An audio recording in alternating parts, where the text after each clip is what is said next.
Alhamdulillah, alhamdulillahilladzi ja'ala al-Qur'an hudan wa rahmatan wa shifaa'an liqulubil mu'minin wa hujjatan 'alal kafirin. Asyhadu an la ilaha illallah al-khaliqul ma'bud wa asyhadu anna Muhammadan 'abduhu wa rasuluh.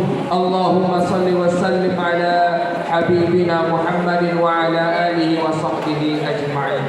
Allahu azza wa jalla fi kitabihil karim. A'udzu billahi minasyaitonir rajim. Bismillahirrahmanirrahim.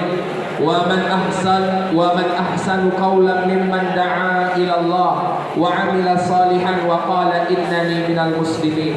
Wa qala Allah ta'ala aidan ud'u ila sabili rabbik bil hikmah wal mau'izatil hasanah wajadilhum billati hiya ahsan. Shadaqallahul azim.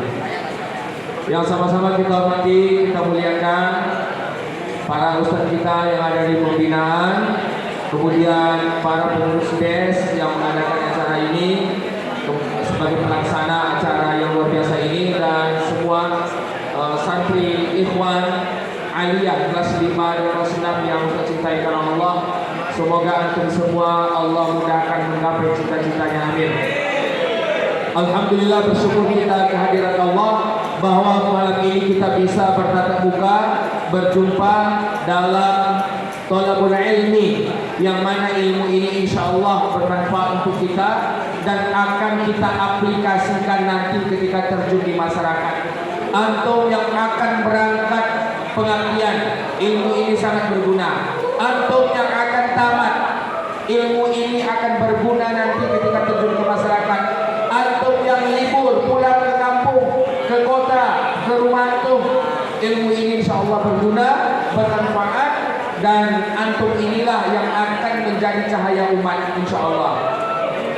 Kemudian sebagai umat Nabi, ya, nah 40 orang laki-laki ini adalah laki-laki yang balik. Kemudian mustautinin, orang yang tidak berpergian di tempat mukimnya. Jadi baru sah sholat Jumatnya kalau ada 40 orang laki-laki. 40 laki-laki itu semuanya laki-laki balik. Kalau misalnya di kampung itu ada 40 laki-laki, tapi yang 30 ini anak TK, berarti tidak wajib sholat Jumat. Kenapa? Karena 40 orang laki-laki yang sudah balik, ya, ada balik belum? Belum. Mereka sering pipi basah tapi pipis waktu malam. Berarti mereka tidak masuk kategori orang yang membuat sah sholat Jumat. Ya, didahului oleh 2 khutbah baru sah sholat Jumat kita kalau dimulai dari khutbah 2 khutbah. Apa bedanya dengan sholat Idul Fitri, Idul Adha? Idul Fitri, Idul Adha, sholat dulu baru khutbah, ya. Tapi kalau Jumat 2 khutbah dulu baru sholat. Gak sah sholat Jumat kalau nggak ada khutbahnya.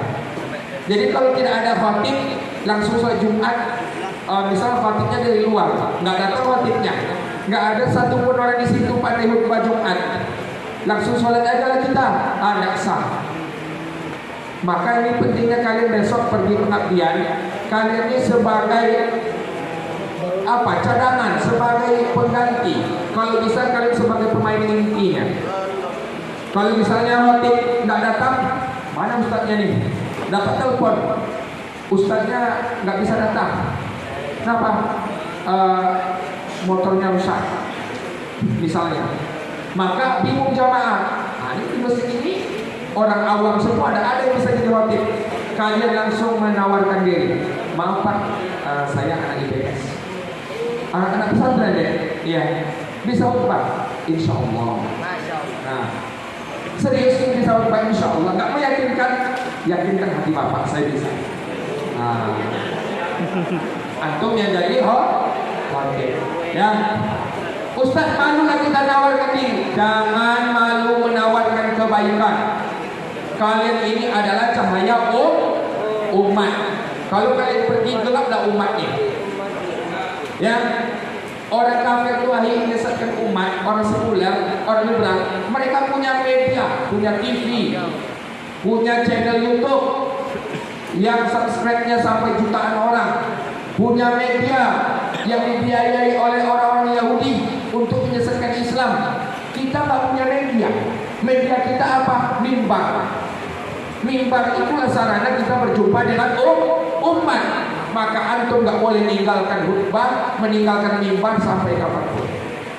Ya, tamat pondok, anak-anak teknik kuliah Ustaz. Teknik itu baru kemarin sore aku kuliah teknik. Dahulu sebelum antum kuliah di teknik, antum anak pondok. Maka ilmu pondok harus antum amalkan seumur hidup. Jadi hati Tuhan. Ya. Syarat khutbah. Kalau tadi apa? Syarat sah sholat Jumat. Kalau ini syarat khutbatain. Syarat 2 khutbah.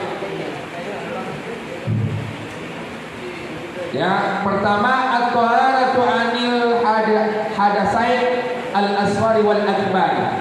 Antum kalau ingin jadi khatib, antum harus suci dari hadas kecil dan hadas besar.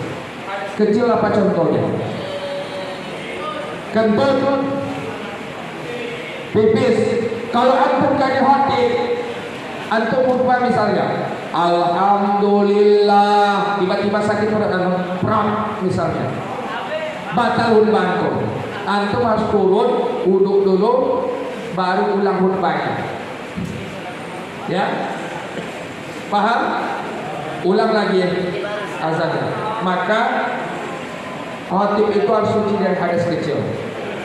Hadas besar, bagaimana cara mensucikannya? Mandi wajib. Apa hadas besar? Pertama, haid.